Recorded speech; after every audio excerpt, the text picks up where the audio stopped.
The only shortcut to life is to never miss a day, because sometimes you get lucky, and you'll never miss a lucky day if you try every day. Because when you've come from the absolute bottom to the absolute top, and you've done it all off of your own back, and hard work and dedication, and never missing a day, one, because of compounding interest, and two, if you don't try every day, you might miss your lucky day. And that's what people don't understand. If you never miss a day and you never don't try and you're always on time, was I late today? No, on time, and you try and improve every aspect of your life, and you're a professional, and you try and make sure that you analyze your decisions, you give yourself feedback, you don't make mistakes, you're not lazy. If you try and you make it to the top, because you look at the people down below and you're like, well, why didn't you try? I did. Oh, I did too. No, you didn't. That's a lie. Now you're lying to me, and that annoys me. I believe that they have the lives they deserve because they haven't been prepared to suffer like I've suffered. If I was as lazy and incompetent as these people, I'd be like them. These people, they're not triers. I didn't even have chances that good. I wish I did. I wish I had a billionaire sitting on the internet explaining to me how the world worked. I would have done anything for that. But I've never had that chance. I had to work them all out myself, take huge monumental risks, do the nearly impossible to escape. It's easier to get rich now than it's ever been. This goes back into my mentality about the kind of person who takes risks and takes action. So then people will say to me, this is what's so amazing. People will say to me, oh, how do you have all these Bugattis? How do you have $100 million of cars? You're so lucky. It's not luck. It's never been luck. I've been the person who took action. And if I were to tell you right now what action to take, you won't do it. So I'm not going to feel sorry for you when you fail. I'm not going to feel sorry for losers. My life is just work. But that's boring, right? But that's the truth about it. I'm on my laptop all day, every day. I have 18 hours a day of screen time. I'm either training or I'm working. Do I know some women? Yes, of course. Do I have some fancy cars to drive? Yes. Can I go to the odd restaurant? Yes. But the majority of the time, all I do is work because that's what I enjoy to do. I don't think most things outside of work are as entertaining as the work itself. That's why I'm successful. Yeah, I do have women who I know, and yeah, I can have that crazy lifestyle, and I did it for a while. But I wouldn't even say it's empty. You know, people get successful and they start to say, oh, I'm above that. It's empty. It's empty. It's vaporous. That's true. I just don't think it's as fun as working. I think just winning is fun. I think the whole point of life is a man is competition in the first place.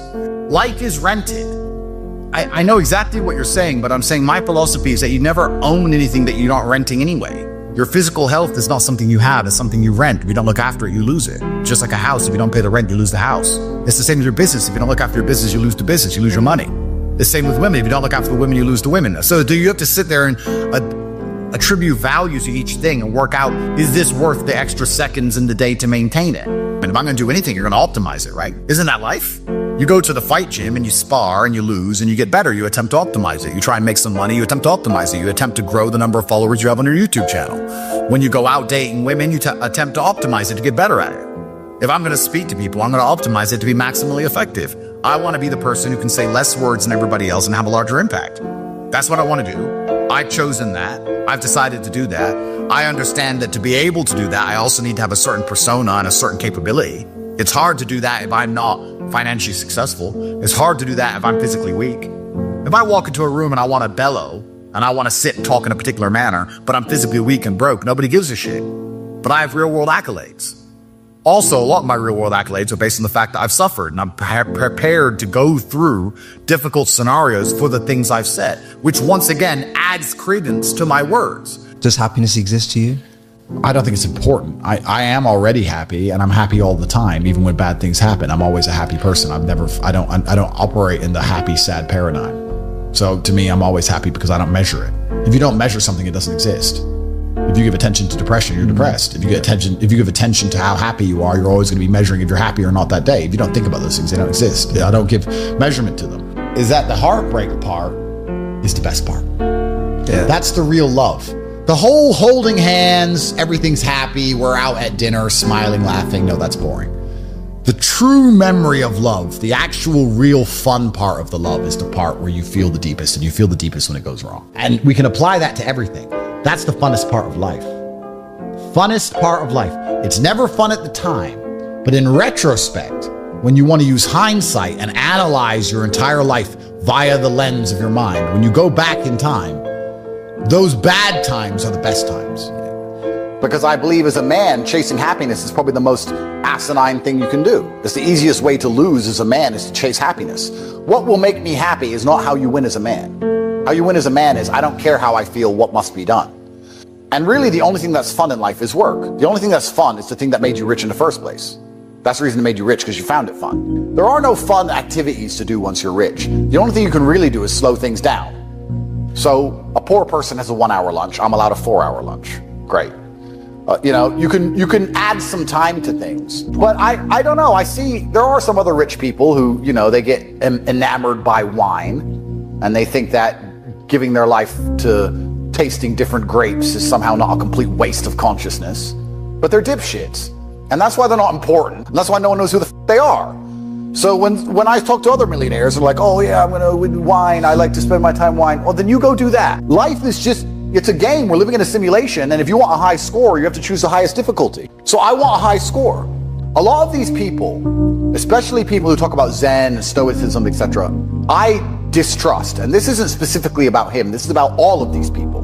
Because they'll sit in a beautiful field with green grass in Bali, and they'll put on a stupid robe, and they'll sit there and they'll do this, and they'll say, I'm Zen, my mind is great.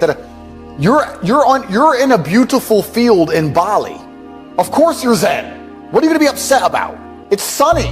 It's not even raining. You have nothing to complain about. Go and be Zen in a trench in Ukraine.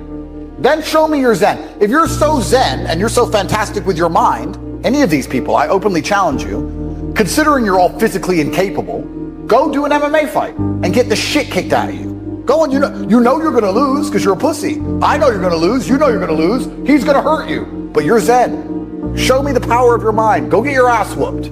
Oh no, you're scared. You won't do that. You won't go get in the cage and get grounded and pounded. I thought you were Zen. Turns out you're only Zen when everything's fine. That's not Zen. It's not Zen to be Zen when everything's fine. So all these people with their spoiled little privileged lives and their yoga retreats.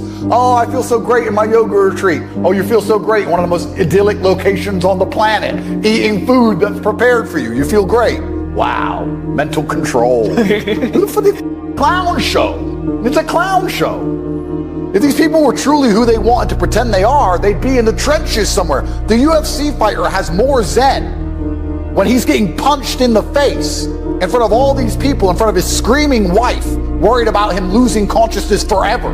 When he's taking shots to the face and still avoiding them and keeping a clear enough mind to slip the punches.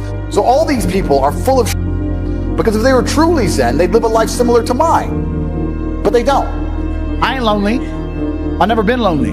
I've never been lonely. You don't know me. I've never been lonely. I had no money and I was never lonely. And I don't think it's possible for anybody to stay in a scenario where they're truly uncomfortable. If you fall asleep on your arm and your arm really starts to hurt, even in the deepest sleep, you're gonna wake up and move your arm. If you sit there and your life has been in a rut for 7 years, you are semi-comfortable in that rut. Sure, there's days you're pissed off. Sure, you're semi-annoyed by it. But there's also days where you just play video games, eat pizza, and you're kind of cool with it and it's no big deal. If you were truly unhappy and uncomfortable and discontent with your scenario, you wouldn't be in it. When I was broke, I couldn't sleep. Please understand me. When I was broke, I couldn't sleep. I'd be trying to go to bed thinking, these people have Ferraris. I want a Ferrari. I couldn't sleep. I just understood that there was a version of reality that I had yet to experience. I saw my parents struggle to pay the bills, and I saw my friends struggle to pay the bills, and I saw everyone around me unable to eat, and then I saw certain people with $500,000 cars, and I understood there must be a different version of reality. There must be a version of making money, a version of banking, of finance. There has to be a different world. This world I'm in, everyone's poor, this is garbage. That world, I can see people are living a reality that I can't even fathom. I'm under the mentality that you are exactly not where you deserve to be. That is one version of reality. That's one version of events. And although that's true, I want to put it in a different way. You're exactly where you wish to be in life. Even if you think you are not happy where you are, I can promise you are. Because if you're truly uncomfortable, you can't even sleep. If I put you on spikes, you can't lay down. You only lay down even if you're semi-comfortable. What I often hear from people and see from people is that they get very motivated for short periods of time.